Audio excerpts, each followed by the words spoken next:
Hi everyone, welcome or welcome back.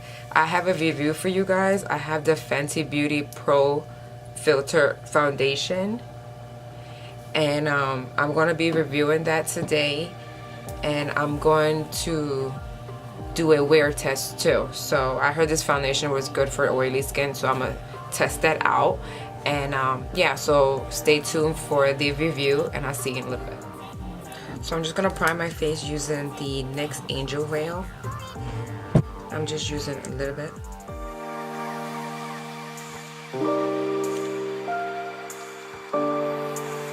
So after I prime my face, I waited like a couple minutes, and then now I'm going to use the color 190 in the Fenty Beauty Foundation, and I'm going to use a sponge for that. So I'm just going to take some on my hand and just dab it everywhere. Feels like a normal liquid foundation. It's not too thick. It's more on like the thinner side. And I'm just gonna take a damp sponge and just blend that out.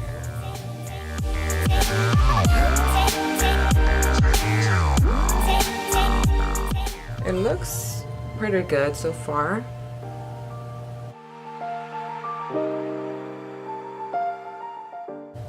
It's reminding me a little bit of the Maybelline Superstay, so maybe I could do a comparison video for that and compare these two and see if they're like a dupe.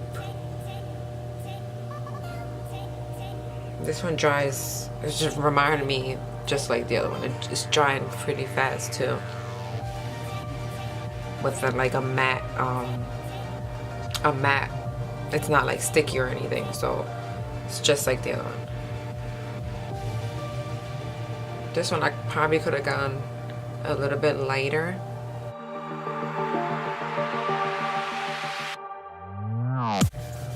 I'm gonna zoom you in up close. So zoomed in, it still looks good. I mean, my pores are still a little bit noticeable, but I feel like I have that problem all the time anyway. But I think I need a little bit more around my nose area. And by the way, I used 2 pumps the first time. I'm just gonna take a little brush and just apply that there.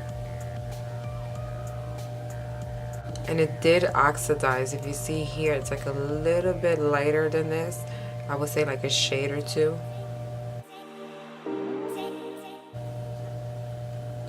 Other than that, I blended pretty good. You just have to blend pretty fast because it does dry really fast. And it's not tacky. It feels like I already have a powder on. And it does look like your natural skin. I mean, well, it just feels like your natural skin. It doesn't feel heavy.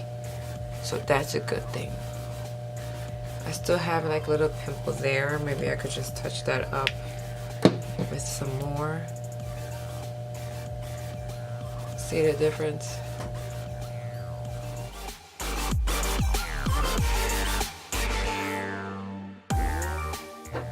The concealer I'm going to use with it is the Wet n Wild concealer.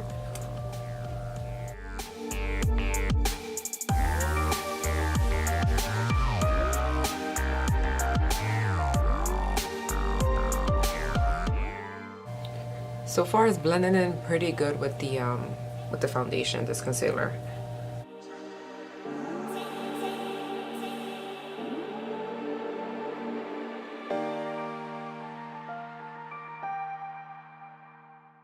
And by the way, I've been loving this sponge because it has like the flat surface. So like it gets right in here. So up close, still looks pretty good. It blended in good with the concealer, and it doesn't look cakey or anything like that. It does look like I set it already, so that's pretty good. But I still have to set my foundations because my skin is really oily. So I'm just gonna set my foundation with the Coty Airspun in translucent. I'm not gonna bake. I'm gonna just set it with a powder brush.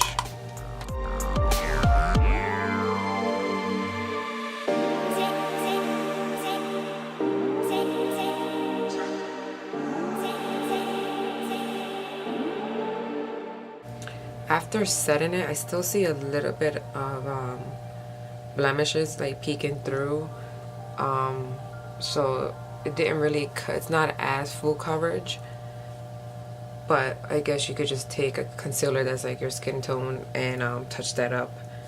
But that's not really bothering me today, so it doesn't matter today for me, unless I was going out. So after setting it, it still looks good. No cakiness. It still feels like the same as if it wasn't powdered. So that's a good thing. So I'm gonna see now how it is with the contour and blush and everything like that. I'm gonna put that on off camera and I'll be right back. So this is the finished everything powder, highlight, and blush. I really like the way it came out. The foundation does feel really light on your skin, so that's a good thing. It doesn't feel like heavy or anything, so I really do like the way it feels.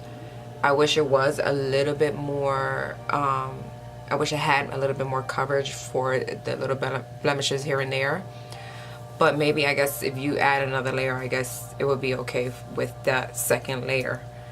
And it went really good with the powder too. That's the only powder I use because that's the only one that really like controls my oils. And I heard this foundation was good for oils too. So let's see later. I'm gonna do like a little wear test. Maybe like a 5-hour, I don't know. Not that long because I'm not really going anywhere far. And I'm not really doing anything like any like walking or anything like that. So yeah, so I'm gonna do that and then I'll be back later for the check-in. Okay you guys, so I'm back and it's about like 10:30. My foundation looks pretty good still, except the nose. Again, I always have that problem, but it didn't get as oily as I thought. But on my nose it does look a little bit more oily than the other foundation I reviewed, the Maybelline one. So yeah, but right here is just faded and right here looks a little bit caked up. Not caked up, but like it just looked like all the foundation like settled in there. And but I really do, I like the way it looked. It looks after I had it on for a while too. It doesn't look, it looks more of like my skin. It's not too flat and matte. Now it looks more like a little tiny bit of glow, but it still looks like skin. But everything else still looks good. Like my highlighter and blush and stuff is not patchy like foundations usually get when they start getting oily and stuff. But everything else, I think I you know, I do like it. It's just the nose part is a little bit more oily. So I think I'm gonna do the Maybelline one and this one, like do a comparison and see how that turns out, because I think the other one is more matte, because I think the other one I did use the same primer. But yeah, I didn't touch anything up. I don't, my lips are even faded, my eyelashes are freaking coming off. So I didn't really do anything today, anything like I don't know, I just went to pick up the kids and sat around a little bit and just came back home. And it's been like, I think like 6 hours. I think I got done my makeup at like 3. So but yeah, I do think I like it. I mean, I do like it. But it's just again the oily part on my nose. But yeah, so I hope you guys enjoyed and I see you on my next video.